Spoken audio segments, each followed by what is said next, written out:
Film industry में काम मिलना इतना आसान नहीं है। जी हाँ, यहाँ पर कोई भी आउटसाइडर होता है तो उसे छोटा सा भी काम पाने के लिए सालों लग जाते हैं।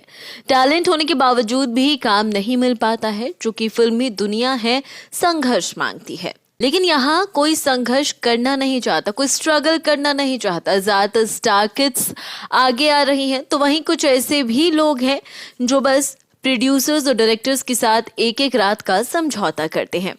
हर किसी को रातों रात स्टार बनना है और पैसे कमाने हैं, चाहे उसके लिए उन्हें कुछ भी करना क्यों ना पड़े। ऐसी कई सारी एक्ट्रेसेस हैं जो फिल्मी दुनिया में आई और कम समय में ही नाम और शोहरत की मालिक बन गईं। लोगों को समझ ही नहीं आया कि आखिर ऐसा हुआ कैसे। इस लिस्ट में कई सारी एक्ट्रेसेस का नाम आता है, लेकिन आज हम बात करेंगे एक्ट्रेस दिशा पाटनी की। दिशा वैसे तो बॉलीवुड में टाइगर श्रॉफ की गर्लफ्रेंड के रूप में ज्यादा जानी जाती हैं और अभी तक के अपने करियर में उन्होंने आज तक एक भी ऐसी फिल्म नहीं की जिसमें उनकी एक्टिंग की तारीफ की जा सके। दिशा पाटनी का जन्म हुआ था 13 जून 1992 यानी कि 1992 को उत्तर प्रदेश के एक छोटे से शहर बरेली में। दिशा की फैमिली की अगर हम बात करें तो उनके पिता का नाम है जगदीश पाटनी, जो कि एक पुलिस ऑफिसर हैं। इसके अलावा दिशा की माँ एक हेल्थ इंस्पेक्टर हैं। दिशा की बड़ी बहन है जो कि इंडियन आर्मी में है और एक छोटा भाई है जो कि इंजीनियरिंग का स्टूडेंट है। दिशा की पढ़ाई बरेली और लखनऊ से हुई है। दिशा ने अपनी स्कूलिंग खत्म करने के बाद लखनऊ से एमईटी यूनिवर्सिटी में कंप्यूटर साइंस और इंजीनियरिंग में एडमिशन ले लिया था। लेकिन फर्स्ट ईयर करने के दौरान ही दिशा को मॉडलिंग के ऑफर आने शुरू हो गए और सेकेंड ईयर में दिशा ने कॉलेज ड्रॉप कर दिया। इसके बाद दिशा मॉडलिंग करने लगी। मॉडलिंग के दौरान दिशा की मुलाकात निशांत आर्या से हुई, जो कि एक मॉडल है। शुरुआती दौर में इनकी दोस्ती हुई और दोस्ती फिर धीरे धीरे प्यार में बदल गई। दोनों का अफेयर कुछ खास लंबा नहीं चला और बहुत जल्दी खत्म हो गया। फिल्मी करियर की शुरुआत की अगर बात की जाए तो 2015 में एक तेलुगु फिल्म आई थी जिसका नाम था लोफर। ये एक बड़ी बजट की फिल्म थी, लेकिन ये फिल्म सफल नहीं हो पाई। बॉक्स ऑफिस पर सुपर फ्लॉप साबित हुई और इस फिल्म के बाद दिशा ने भूषण कुमार के साथ एक एल्बम सॉन्ग में काम किया। भूषण कुमार के बारे में पूरी दुनिया जानती है कि भूषण कुमार अपने बैनर में बिना मतलब की किसी को भी चांस नहीं देते। फिल्म इंडस्ट्री में भूषण कुमार कास्टिंग काउच के लिए काफी ज्यादा बदनाम है। जिस समय दिशा ने भूषण के सॉन्ग में काम किया उस समय खबर ये भी आ रही थी कि भूषण कुमार को अपने लिए एक नई मॉडल मिल गई है। भूषण कुमार के साथ काम करने पर ही दिशा को अपनी पहली फिल्म मिली और फिल्म का नाम था MS धोनी। इसमें दिशा के साथ में लीड रोल में थे सुशांत सिंह राजपूत। सुनने को तो ये भी मिलता है कि ये फिल्म दिशा को भूषण कुमार के कहने पर मिली थी। हालांकि दिशा इन बातों को सिर्फ अफवाह बताती है, र्यूमर्स कहती हैं।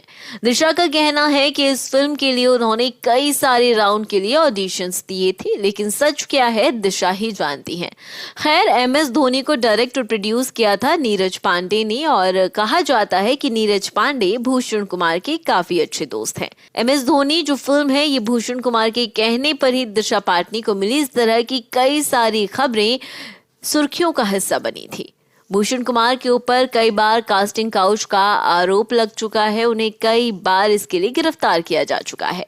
ऐसे सेल्फिश इंसान बिना किसी मतलब के किसी नई लड़की को, किसी आउटसाइडर को अपने किसी गाने में मौका दे दे या फिर ऐसी कोई फिल्म रिकमेंड कर दे जो कि बड़े बजट की हो, ऐसा हो नहीं सकता। इस तरह की खबरें भी काफी वायरल हुई थी। MS धोनी के समय ये भी खबर आ रही थी कि दिशा का affair TV actor Parth Samthaan के साथ चल रहा है।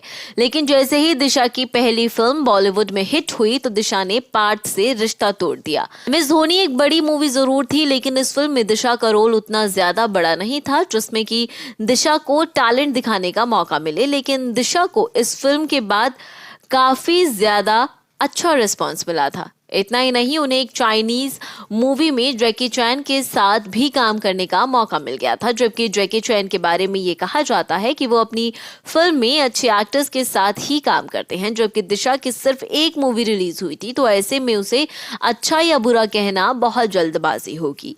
लेकिन बावजूद इसके इन्हें चाइनीज मूवी में जैकी चैन के साथ काम करने का मौका मिला। यानी इससे साफ है कि दिशा फिल्में झटकने के लिए, फिल्में पाने के लिए कोई ना कोई शॉर्ट कर तो भाई जरूर यूज करती है, या फिर ये कह लीजिए कि दिशा पाटनी किस्मत की कुछ ज्यादा ही धनी है। कुंग-फू योगा के बाद में दिशा ने बागी 2 में टाइगर के साथ काम किया और कहा गया कि यहीं से इन दोनों का लव अफेयर शुरू हुआ। हालांकि कुछ मीडिया रिपोर्ट्स की माने तो ये भी कहा जाता है कि टाइगर और दिशा का अफेयर भूषण कुमार की एल्बम सॉन्ग के समय ही शुरू हो गया था। लेकिन सच्चाई जो भी हो, चर्चा में इनका जो अफेयर आया वो था बागी 2 के दौरान। दिशा ने अभी तक कुल 8 फिल्मों में काम किया है, जिसमें से 5 फिल्में तो लीड रोल में है और बाकी जो 3 फिल्में हैं उसमें वो साइड रोल में थी। दिशा एक फिल्म का 2 करोड़ रुपए चार्ज करती है, लेकिन इसके बावजूद दिशा पाटनी का नेटवर्थ आज के समय में $12 मिलियन का है, यानी कि लगभग 90 से 92 करोड़। चलिए मान लेते हैं कि 8 फिल्मों में उन्होंने 2-2 करोड़ के हिसाब से 16 करोड़ रुपए कमाए होंगे और साथ में कुछ एंडोर्समेंट किए होंगे, एडवर्टाइजमेंट्स की होंगी, उसमें उनकी कमाई होगी लगभग 20 करोड़ रुपए की। तो कुल मिलाकर अगर देखा जाए तो 16 और 20 लगभग 36 करोड़ रुपए होते हैं, लेकिन यहाँ पर इनका नेटवर्थ है 90 करोड़ से भी ज्यादा का। दिशा ने अपने करियर की शुरुआत ही भूषण कुमार जैसे ठरकी के एल्बम से शुरू की थी। दिशा शुरू से ही प्राइवेट पार्टीज का भी हिस्सा रहने लगी थी। बड़े बड़े बिजनेसमैन और पॉलिटिशियंस के साथ वो पार्टीज में जाया करती थी। इनके फिल्मी करियर की अगर हम बात करें तो बागी 2 के बाद भारत मूवी में सलमान खान के साथ काम किया था उन्होंने, और भारत फिल्म में दिशा का रोल बहुत छोटा सा था, लेकिन इस फिल्म से दिशा सलमान खान के ग्रुप का हिस्सा बन गई थी। वैसे भी फिल्म इंडस्ट्री में एक्ट्रेस को एक्टिंग के दम पर काम नहीं मिलता, ये तो आप सभी जानते हैं। एक्ट्रेस को काम पाने के लिए प्रोड्यूसर्स, डायरेक्टर्स के साथ रात गुजारनी पड़ती है, जो कि एक कड़वी सच्चाई है।